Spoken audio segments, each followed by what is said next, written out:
우리 함께 사도행전 8장 말씀을 같이 보겠습니다.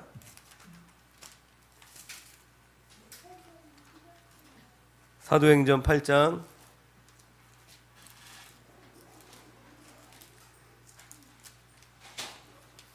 사도행전 8장 1절부터 4절까지 말씀을 우리 함께 찾아서 읽어보겠습니다. 사도행전 8장 1절부터 4절까지 말씀입니다. 사도행전 8장 1절부터 4절까지 말씀 다 찾으신 줄로 알고 우리 한 목소리로 같이 읽어보겠습니다. 시작. 사울은 그가 죽임당함을 마땅히 여기더라.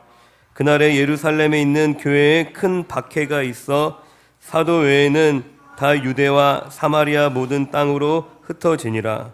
경건한 사람들이 스데반을 장사하고 위하여 크게 울더라. 사울이 끌어다가 옥에 넘기니라. 그 흩어진 사람들이 두루 다니며 복음의 말씀을 전할세. 아멘. 할렐루야. 우리 옆에 있는 성도님에게 하나님이 당신과 함께 하십니다. 이렇게 축복하며 인사 나누겠습니다. 하나님이 당신과 함께 하십니다. 네, 힘내세요. 그렇게 축복해 주시기 바랍니다. 전능하신 하나님이 우리와 함께 하십니다. 할렐루야. 아멘. 우리 자신을 우리가 믿을 수도 없고 또 물론 사랑하는 지체들이 나에게 큰 힘이 될 때도 있지만 우리가 사람을 또 의지할 수도 없습니다.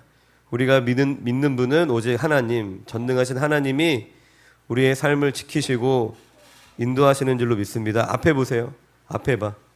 몸을 똑바로 앞에로 앉아. 우리 친구들 이제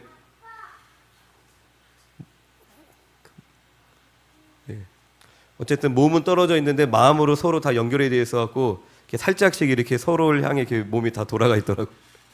앞에 보고 앉으세요. 지난 시간에 7장에 우리가 지난주에 7장을 봤죠. 사도행전 7장을 봤는데 스데반 집사님이 순교하시는 장면을 보았습니다. 기억나실지 모르겠어요.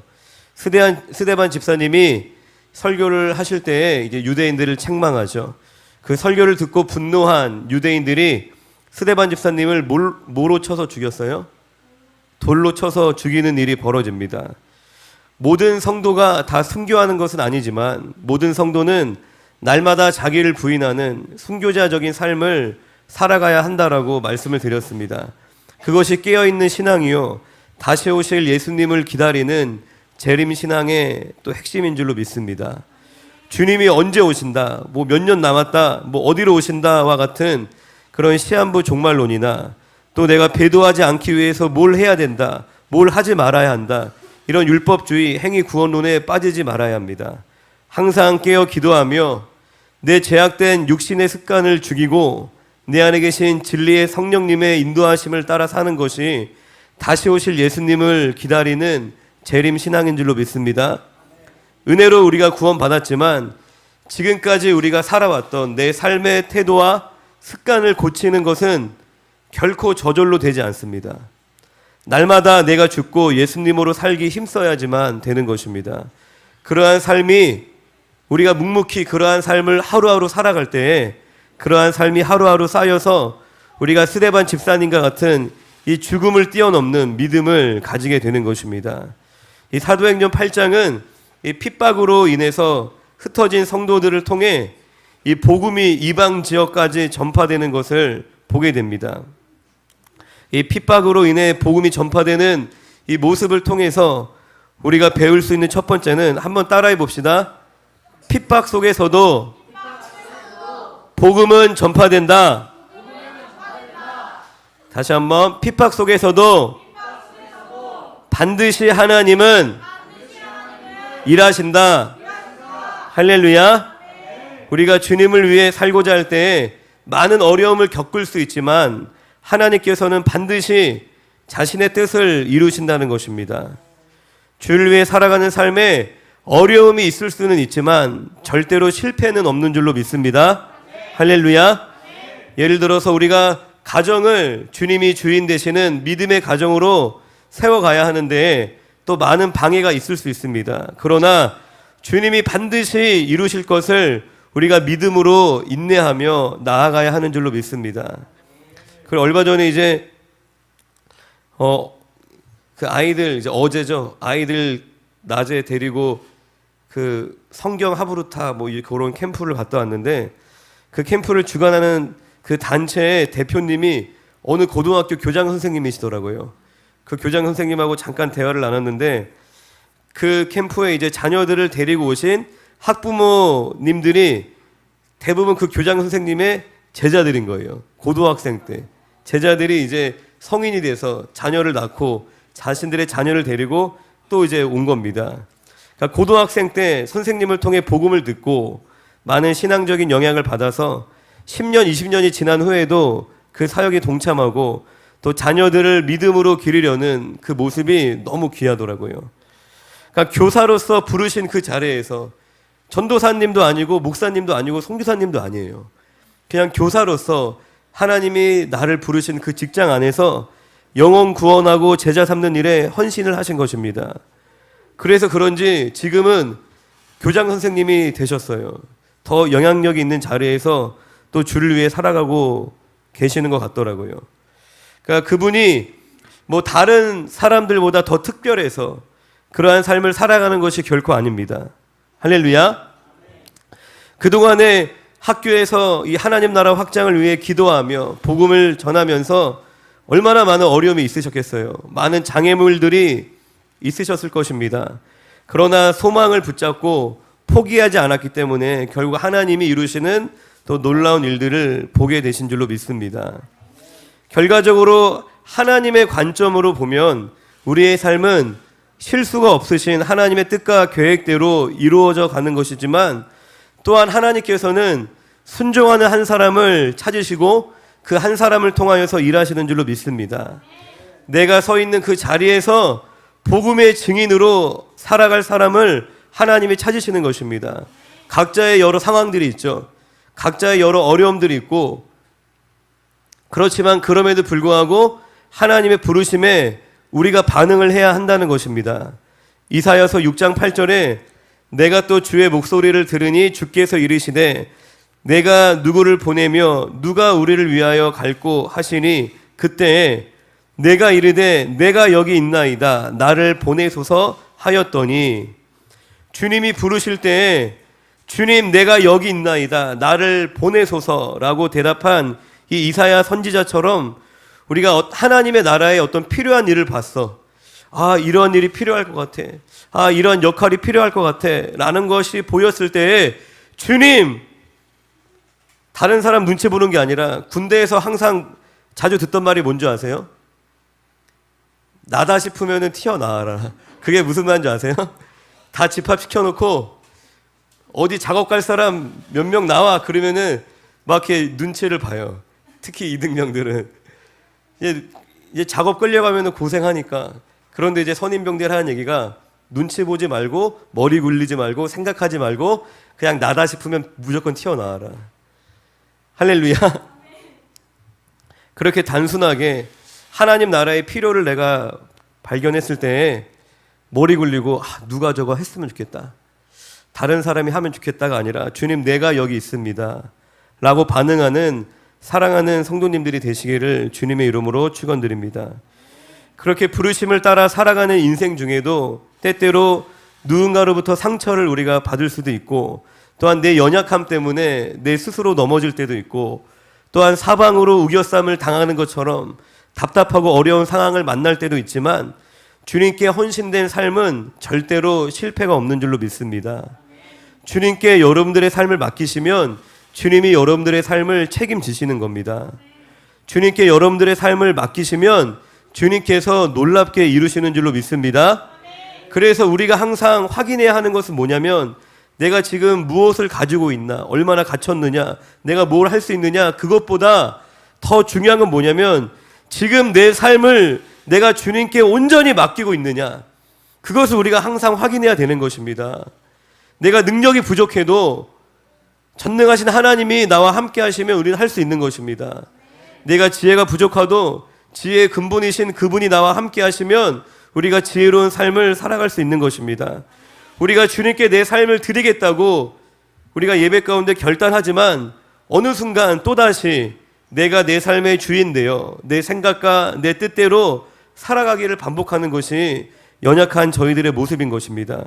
그래서 예배의 자리, 은혜의 자리를 우리가 사모하는 것이, 그 자리를 지키는 것이 너무나 중요한 것입니다. 우리가 말씀 앞에 내 자신을 돌아볼 수 있고, 우리가 기도의 자리에서 다시 한번 하나님 앞에 결단하며 나아갈 때에 주님과 동행하는 삶을 우리가 이어가게 되는 줄로 믿습니다. 주님과의 관계가 우리가 올바르게 회복되면 어떤 어려움도 이겨내게 되는 줄로 믿습니다. 어떤 장애물도 극복할 수 있는 줄로 믿습니다. 여러분들의 삶에 어려움이 찾아오고 뭔가 장애물이 생기면 주님께 더 기도하라는 사인이구나, 그런 사인으로 여기시고 고민하지 말고 기도의 자리로 나아가시기를 바랍니다. 내 앞에 있는 문제 때문에 내가 스스로 고민하다 보면 결국 스트레스 받아요. 머리 빠지고 병 나는 것입니다. 그러나 우리가 기도하면 돌파하게 되는 줄로 믿습니다. 기도하면 마음의 평안함을 얻는 줄로 믿습니다. 우리가 기도한다고 내 눈앞에 있는 문제가 다 사라지진 않습니다. 내가 원하는 대로 다 모든 것들이 되어지는 것도 아니에요. 그러나 우리가 기도하면 그 문제를 돌파할 수 있는, 뛰어넘을 수 있는 힘을 주시는 줄로 믿습니다. 할렐루야. 이 눈앞에 있는 문제는 시간이 지나면 사실 저절로 해결이 돼요. 시간이 지나면 대부분의 문제들이 다 저절로 지나가게 마련인 것입니다. 우리가 그 순간에 그 문제로 인하여 막 고민하고 힘들어하는 것이 아니라 기도의 자리에 나아가 하나님 앞에 부르짖을 때 믿음으로 돌파할 수 있는 승리의 삶을 누리게 되는 줄로 믿습니다. 이 핍박 중에도 일하시고 이루시는 이 하나님을 의지하시는 저와 여러분들이 되시기를 주님의 이름으로 축원드립니다. 이 예루살렘에서 일어난 박해를 통해 배울 수 있는 두 번째는 함께 따라해 봅시다. 복음은 핍박과 함께한다. 복음은 고난과 함께한다. 할렐루야. 아멘. 이 죄인들, 우리와 같은 죄인들의 특징은 편안하고 내 삶이 안락하면 이 복음을 가까이 하지 않습니다. 오히려 복음을 거부하기까지 합니다. 왜요? 우리가 하나님께 헌신하고 순종하기보다 죄인은 그냥 편안하고 여유롭고 안락한 것을 더 원하기 마련입니다. 그래서 내 삶을 더 편안하게 안락하게 해줄 그런 가짜 복음을 붙잡기도 합니다. 이 육신의 만족을 쫓는 죄인들에게 우리의 삶에 찾아오는 고난과 어려움은 곧 불행이다라고 생각을 합니다. 내 삶에 어려움이 왔을 때 그냥 반사적으로 아이고 내가 불행하다, 고난이 왔을 때 할렐루야, 고난이 왔을 때 주님 감사합니다 라고 우리가 이야기하기가 쉽지 않죠. 그건 이제 믿음으로 우리가 고백하는 것이지만 자연스러운 우리의 반응은 누군가로 인하여서 내가 어려움을 당하고 내가 하던 어떤 일이 실패가 되고 그런 상황이 발생하면 불행하다, 재수없다, 그런 이제 부정적인 생각을 하게 된다는 것입니다. 사람과의 사이에서 갈등이 생기고 물질적인 어려움을 만나게 되고 내가 의지하던 사람이 내 주변에서 떠나가고 내가 하던 일이나 사역이 실패하면 뭔가 잘못되었나? 내가 잘못 살아왔나? 하나님의 뜻이 아니었나? 이런 부정적인 생각에 사로잡힌다는 것입니다. 그런 시각으로 사도행전을 본다면 처음 베드로가 설교를 하고 많은 사람들이 회심을 하였습니다. 그로 인해 초대교회가 세워지죠. 그리고 어려운 성도들을 구제하기 위해서 7명의 집사를 세웁니다. 교회가 막 든든하게 서가는 것 같아. 막 집사들도 세우고 막 베드로가 설교하니까 성도들이 모이고, 그런데 갑자기 지도자 중에 한 사람이었던 스데반이 죽임을 당하고 엄청난 핍박이 교회에 가해집니다. 그리고 이 박해를 피해서 이 성도들은 다 뿔뿔이 흩어지는 거예요. 할렐루야. 이런 상황이 놓였을 때 우리가 육신의 생각으로 본다면 갑자기 이게 무슨 일이야? 뭔가 잘못되었나? 하나님이 우리를 떠나셨나? 우리가 주님의 뜻을 벗어났나? 이러한 생각들을 할 수 있습니다. 그러나 이 모든 것들은 선하신 하나님의 뜻과 계획 가운데 있는 일이었던 것입니다. 할렐루야. 이 흩어진 성도들은 복음을 전하고 교회를 세워갔습니다. 그리고 교회를 핍박하는데 앞장섰던 이 사울은 이후에 위대한 사도가 되죠. 기독교 역사를 볼 때에도 교회가 가장 타락하는 시기가 언제인 줄 아십니까? 바로 평안할 때입니다. 이스라엘 민족을 봐도 이스라엘 나라가 가장 부국강병할 때에 신앙적으로 극심한 타락을 하게 됩니다. 그리고 교회가 이 국가 권력을 잡았던 이 중세 시대를 종교적으로는 암흑기라고 또 부르기도 하죠. 그런데 반대로 여러분들 아실지 모르겠지만 1960년대에 이제 중국의 문화 대혁명이라는 공산주의 혁명이 일어납니다. 그때 지식인들과 이 자본가들을 잡아서 죽이는데 희생자가 1000만 명이 넘었대요. 그리고 이제 중요한 사실은 이제 사상적으로 신을 거부하고 인간의 능력으로 이상적인 세상을 만들려는 이 공산주의와 인간이 죄인임을 고백하고 하나님 중심으로 하는 이 기독교는 절대로 공존할 수 없습니다. 그래서 그 당시에 중국의 모든 교회가 사라졌습니다. 하나도 남지 않고, 그리고 중국에 들어와 있던 서구 선교사들이 단 한 사람도 남김없이 모두 추방당했습니다. 그리고 복음의 문이 완전히 닫혔어요. 그래서 전 세계 모든 사람들은 이제 중국 기독교는 끝났다라고 말했습니다. 그런데 수십 년 후에 중국의 문이 열려서 들어가 봤더니 이 중국 기독교인들이 이 문화 대혁명이 일어나기 전보다 훨씬 더 많아진 거예요. 선교사들 다 추방당하고 교회가 다 문 닫고 예수 믿는 것을 막 박해하고 죽이는데 오히려 성도수가 훨씬 많아진 겁니다. 박해를 피해 지하로 숨고 가정으로 흩어져 믿음을 지키고 복음을 끊임없이 전파한 것입니다. 이 고난 속에서 오히려 이 복음의 생명력은 강해지는 것입니다. 할렐루야. 내가 배부르고 등 따시고 평안할 때에 믿음이 좋아지는 것이 아니라 우리가 복음으로 인하여서, 우리가 예수로 인하여서 고난당하고 박해받을 때에 오히려 우리 안에 이 복음의 생명력이 살아난다는 것입니다.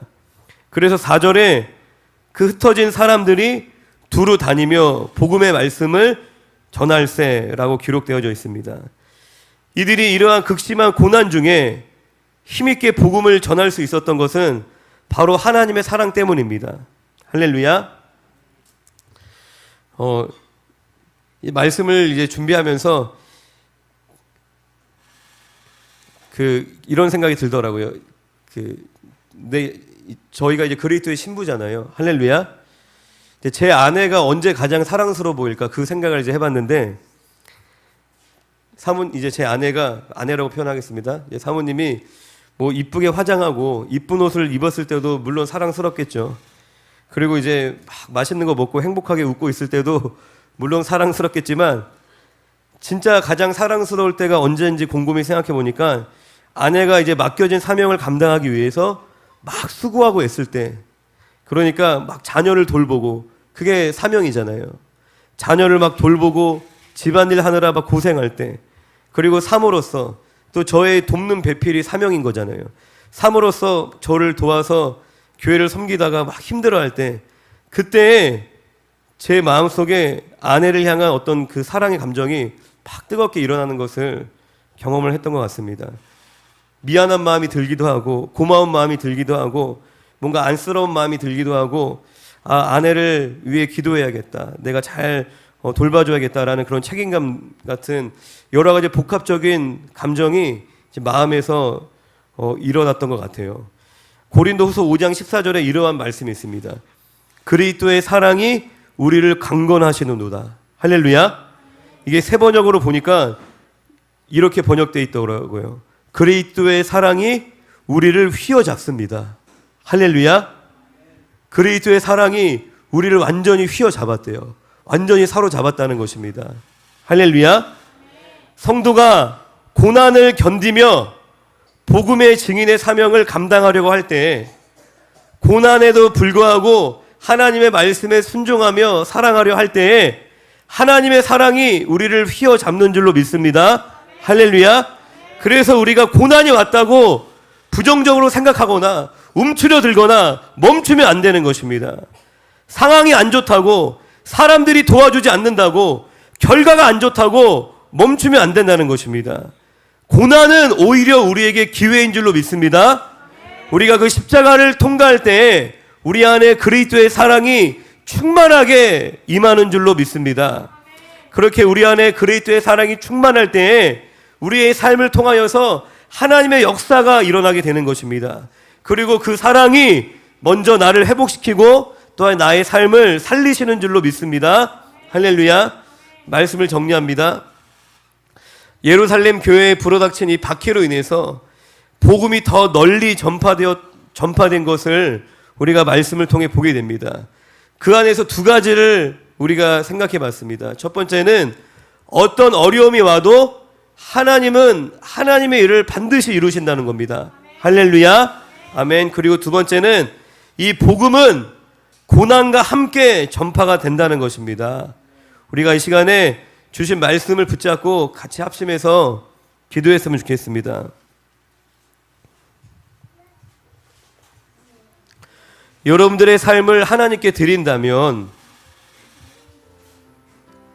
내가 나를 위해 사는 것이 아니라 하나님의 영광을 위해 살기로 결정하신다면 우리의 인생에 결코 실패란 없다는 것입니다. 할렐루야. 그렇잖아요. 하나님을 위해 살려고 하는데 하나님이 안 도와주시겠어요? 되게 당연한 얘기잖아요. 내가 주님을 위해서 살고자 몸부림치는데 하나님이 힘주시지 않겠냐는 거예요. 그 인생을 책임져 주시지 않겠냐라는 것입니다. 그리고 여러분들이 주님을 위해 살아가고 계신다면 크고 작은 어려움이 찾아와도 반드시 이겨낼 줄로 믿습니다. 포기하지 마시기 바랍니다. 이 고난을 통해 복음의 생명력이 우리 안에 더 강해지는 줄로 믿습니다. 이 고난 중에 그리스도의 사랑을 더 풍성하게 경험하게 되는 줄로 믿습니다. 고난을 기회로 여기시기 바랍니다.